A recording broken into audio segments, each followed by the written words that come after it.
Queremos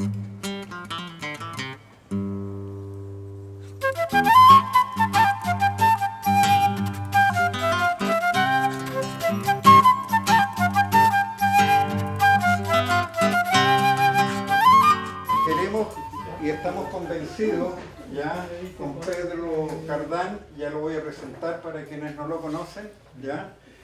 Estamos convencidos de que el complejo maderero Panguipulli no es solamente historia, yo lo llamo entonces, sino que hay mucho que hacer acá. muchas gracias. Y Pedro lo va a hacer. Yo quiero decir pocas palabras, pero un poco contarles cómo nació esta idea de hacer este conversatorio. En primer lugar, tal como decía tanto Alex como Jennifer, esta experiencia fue tomar el cielo por asalto, como la Comuna de París. Muchos sabrán la historia de la Comuna de París. Bueno, y los trabajadores del complejo, y los obreros madereros, y los mapuches de este territorio cuidaron esta tierra, la conocieran. Tuvimos la excepción de que algunos profesionales, académicos, universitarios, que se dieron cuenta que el obrero, el mapuche, que vive en la montaña, sabía tal vez mucho más que ellos y fueron capaces de escucharlo. Eso también, tampoco es frecuente. O sea, aquí ocurrió algo. Aquí sucedieron muchísimas cosas, ¿eh? Y la raíz de todo eso era la explotación que hicieron los patrones de los trabajadores y del bosque y de todo eso. Y la destrucción que hicieron del bosque. ¿Sí? Porque los patrones, como en ese tiempo, desde el año 30 o de antes incluso, la madera agarra importancia. Y era solicitada de Europa, de todos lados, ¿sí? De la Argentina. Era tan grande la exportación de madera que hicieron una línea de tren de Lanco a Panguipulli para sacar trenes, vagones cargados de madera, ¿sí? De madera nativa. Aquí habían árboles enormes de grandes. Hay un documental que se llama Nadie nos trancará el paso, que muestra la segunda vez que se tomaron los trabajadores Carranco, ¿eh? Porque Carranco fue tomado y cuando resultó el año 70, esa era la tercera vez, ¿eh? La segunda vez los pacos fueron a reprimir a los trabajadores y amarraron al que acusaron de instigador en un árbol para que viera cómo se quemaban los galpones donde tenía madera, fardos para sus animales, ¿eh? Esa fue la forma de represión que usaron en ese tiempo. Pero los viejos, por los 40 años de explotación esclavizante, porque aquí los patrones astutos ya no pagaban con ficha como en las salitreras, pagaban con vale para ir a las pulperías. La pulpería está ahí, un par de casas más allá donde hice sede social. Ahí estaba la pulpería, ahí llegaba toda la comida, la ropa, todo llegaba ahí, que era de propiedad de los patrones que con la comida hacían otro negocio más. Y los tipos le pagaban, le daban trabajo a los hijos mayores para que pagaran la deuda que tenían en la pulpería, ¿sí? Entonces eso, después de tanto tiempo de permanecer así, la gente ya estaba hasta el cogote de la explotación. Porque este asunto es un asunto político de clase, ¿eh? El pelado Kraut, que llegó a Valdivia en el año 69, manda a los compañeros para que vengan a ver la montaña que pasaba con los trabajadores y llegan a Trafún. Y se juntan con una gente que eran comunistas, ¿eh? Y los que se tomaban Carranco también eran comunistas, ¿eh? Del Partido Comunista. Yo no sé si estaban anotados en los registros, pero y hacerse amigos con el Pepe, puta, fue una cosa así como instantánea, ¿eh? Cuando llega el Pepe, se toman Carranco, a los 5 días el Pepe viene para acá, en el Tume, allá por donde la calle principal había un lugar que le llamaban la Portería, y ahí todo el que venía tenía que llegar ahí y decir a qué venía, todo eso. Y el Pepe dice, yo vengo a reclamar la solidaridad del pueblo con el pueblo. Y aquí el Pepe empieza a hacer reuniones con los dirigentes sindicales y después ya pasamos a las asambleas grandes.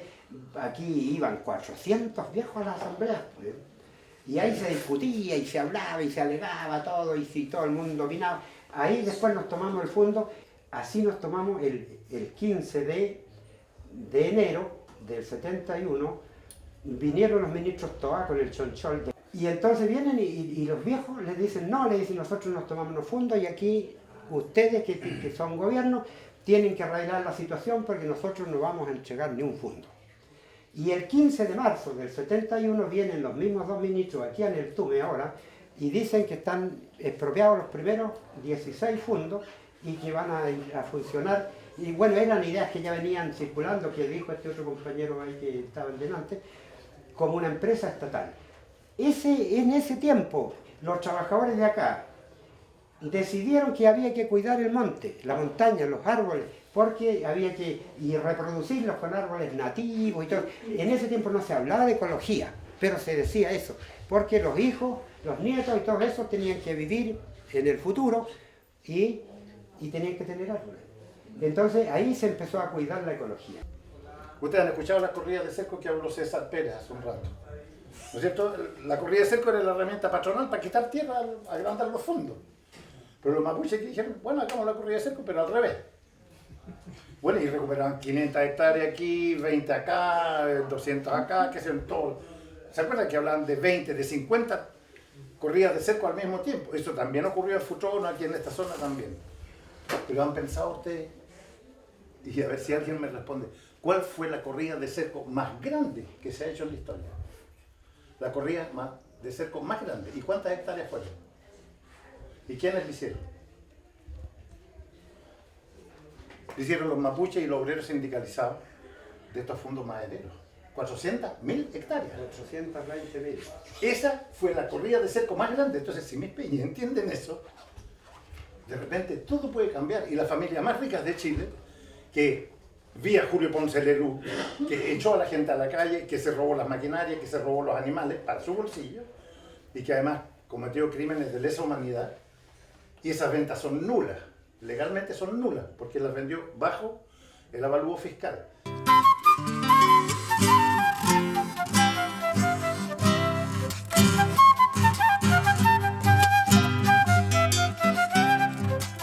Hoy día hay cerca de 5.000 a 6.000 personas descendientes del complejo maderero que tienen juicios, reclamaciones contra el Estado por desplazamiento forzado de población civil, Naciones Unidas, bla, bla, bla, bla, crimen de lesa humanidad que no prescribe, porque así fue. Y eso implica una reclamación y reparación integral del Estado. Y entonces, ¿a qué voy? Que un poco, si soltamos las riendas de la imaginación, a lo mejor podemos hacer que esto cambie. Mi papá era uno de los puntúos en Chihúeo, Rosamel Cortés, estaría Ruiz, García, que eran como los que llevaban la batuta en ese tiempo, pero a ellos los mataron en Chihúeo 18. ¿Ya? Y bueno, nosotros vamos siempre a Chihúeo, tenemos un memorial allá. Y este año, por suerte de la vida, me tocó a mí dirigir el acto como hija. Bueno, en realidad hay que tener harta pachorra y hay que tener harta personalidad y hay que como abrir un poco, digamos, el tema de la herida, porque de alguna manera uno es escritor y todo, pero tú puedes escribir, ¿no es cierto?, de una flor, no te va a doler, como escribir de personas que las mataron, que deberían estar vivas con nosotros y compartir, y por ser personas que eran distintas de la esperanza, del sindicato de la esperanza del obrero, es terrible. Yo como persona que lo he tomado de un punto de vista más tranquilo, he aprendido a vivir con ese dolor. Entonces, para vivir con ese dolor hay que escribir, hay que transmitirlo, y transmitirlo no tanto con dolor, sino que usar como la metáfora. Y yo creo que sería bueno hacer como, no sé si una lluvia de ideas sobre distintas cosas que se podrían hacer. O sea, hay actividad cultural, hay publicación de libros. Yo sé que Rubén participó harto en ferias del libro, cosas así. Se pueden hacer cosas en los colegios, se puede, a nivel de universidades, por ejemplo, hacer una semana con académicos, con testigos de los territorios, las compañeras de Toledo, por ejemplo.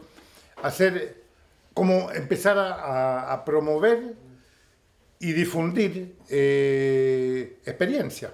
Quizás como lo que hagamos, lo que sea que hagamos, hay que darle como un eje igual, una línea, o sea, una dirección, no puede ser como hacer cosas porque sí también. Y claro, un eje siempre es la memoria, pero la memoria ¿para qué? Pues ya como ¿para qué? Estaba pensando que hoy en día corremos el riesgo de que todo este tema de lo ambiental se tome desde la vereda también desde y ya se está haciendo, de lo individual, digamos, de lo privado, desde el ecoturismo, desde el etnoturismo, ¿cierto? Cuando todo se exotiza y al final es como que el bosque también puede terminar siendo un producto, entonces como con el afán de conservar, yo traigo gente y le cobro súper caro para que vean, no sé, un Raulilla. Esas cosas están pasando y van a seguir pasando y se van a acentuar si no disputamos un poco la lógica de qué entendemos como por ecología o por conservar o por comunidad también, de hacer comunidad con nuestro entorno. Y ahí se puede entonces reivindicar los conocimientos de quienes nos precedieron, o de esta experiencia del complejo maderero. Yo creo que la lógica sería esa, como disputar eso, cuando la gente de repente dice, oye, pero es que no hay otra forma de hacer las cosas, oye, que así hubo, hace caleta de rato, y por parte de campesinos, pero hubo. No me digáis que no existe, pero la gente no sabe. Tú dices, no, que se están quemando los pinos, pero es que no nos queda otra porque hay que explotar la tierra, porque hay que destruir para progresar, que es lo que nos vendieron. Y la gente lo repite como un mantra, pues. Entonces, y uno cuando le trata de disputar desde lo teórico, te quedáis corto. Pero esto es una experiencia real, pues. Oye, pero no es la única forma, pues. Hay otras formas. Se hicieron, ahora que las truncaron es otra cuestión, pero entonces, desde ahí yo creo que podría, con ese objetivo, pensaba, gestarse algo que se hagan distintas cosas, pero que vengan de ahí, de ese núcleo.